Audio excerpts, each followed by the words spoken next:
91% of economists were wrong. That's your headline. Hi, I'm Anthony Gerby from Stein Financial Group, and these are my Thursday thoughts. So let's rewind a second. October 2020, a survey goes out to economists throughout the country, established at universities, and they're asked to judge when the economy will recover to the level it was pre-pandemic, specifically fourth quarter of 2019. And 91% of them said in the second half of 2021 or later.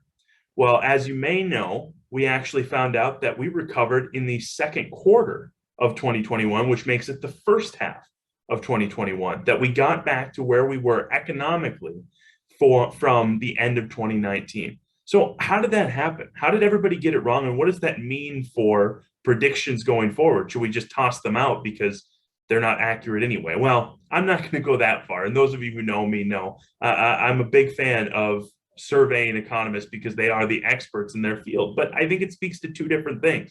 Number one, it speaks to the level of accuracy any prediction in the world of economics can give you.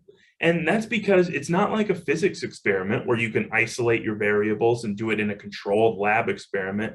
We are the lab. Everyone in the world is part of the economy. So we are all part of this grand experiment going on. And that means it's really hard to know what's going to happen because you have to account for human behavior. And that's tough, right?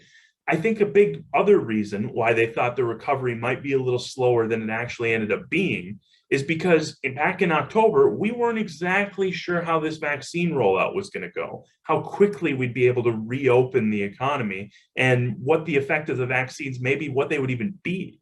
So I started with a little bit of a salacious headline. I hope you can forgive me for that. It's true, but I think there were reasons why the speed of the recovery was maybe underestimated.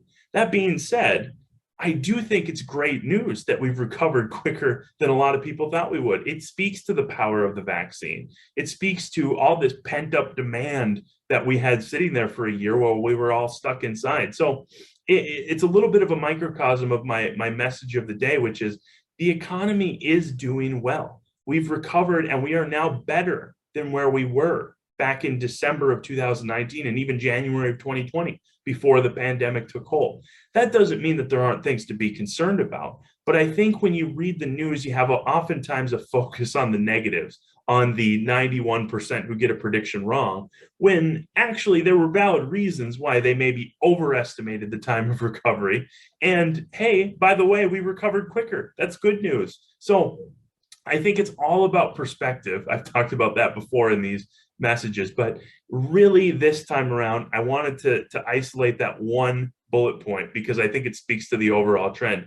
We are in a good place. So I believe that. It's just there's still things to be concerned about. And yes, predictions will be wrong from time to time. So I am excited about the future. I think growth is going to continue. And what level that's at? Well, we'll just have to see, because if I've learned one thing about predictions, you really need to be cautious when you're making them.